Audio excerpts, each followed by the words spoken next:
بسم اللہ الرحمن الرحیم۔ حضرت ابو امامہ رضی اللہ تعالیٰ عنہ سے روایت ہے کہ رسول اللہ صلی اللہ علیہ وسلم سے ایک شخص نے عرض کیا کہ اے اللہ کے رسول ای الدعاء اسمع؟ قال رسول اللہ صلی اللہ علیہ وسلم جوف اللیل الآخر و دبر الصلوات المکتوبات، کہ ایک بندے نے آ کر کے پوچھا کہ اللہ کے رسول کون سی دعا زیادہ قبولیت کے قریب ہوتی ہے؟ کتنا پیارا سوال کیا۔ اس سوال کی، اس جواب کی ہر بندے کو ضرورت ہے۔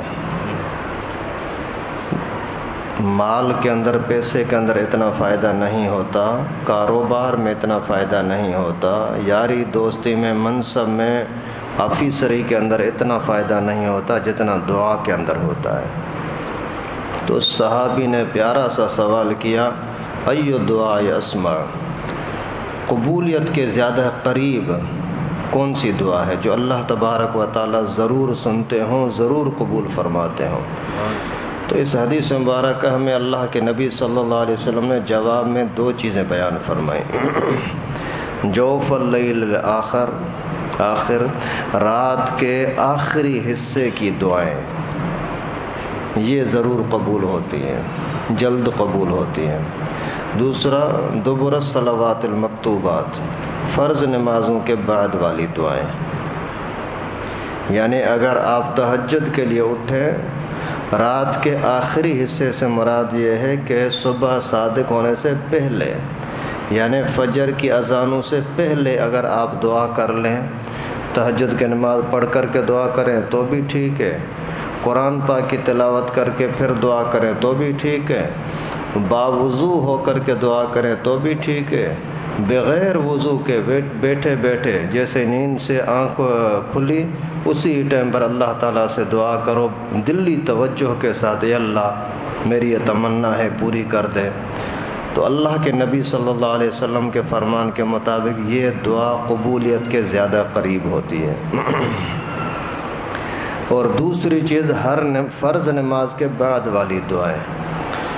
ہر نماز تو ویسے ہی پڑھتے ہیں نا، تو نماز پڑھنے کے بعد بھاگنے سے پہلے مسجد سے ایسے بھاگنے کی تیاری کرنا، کچھ لوگ ایسے بھی نظر آتے ہیں کہ میں نے ابھی تک دعا ختم نہیں کی، وہ پہلے سے بھاگ رہے ہوتے ہیں۔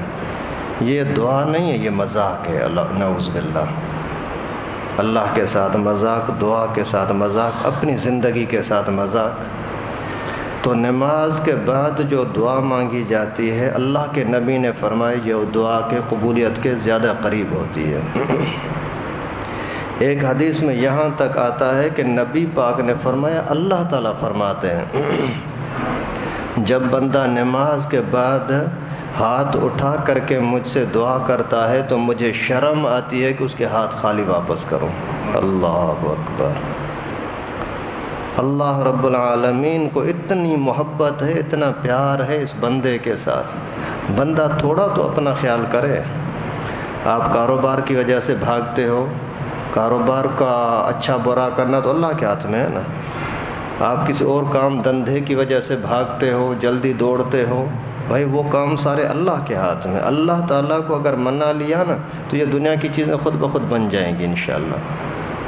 اس وجہ سے نمازوں کے بعد دعاؤں کا باقاعدہ اہتمام کرو، مانگو، توجہ سے مانگو، ٹائم پاس کرنے کے لیے نہیں، تو انشاءاللہ ضرور اللہ تعالیٰ دعائیں قبول فرمائیں گے۔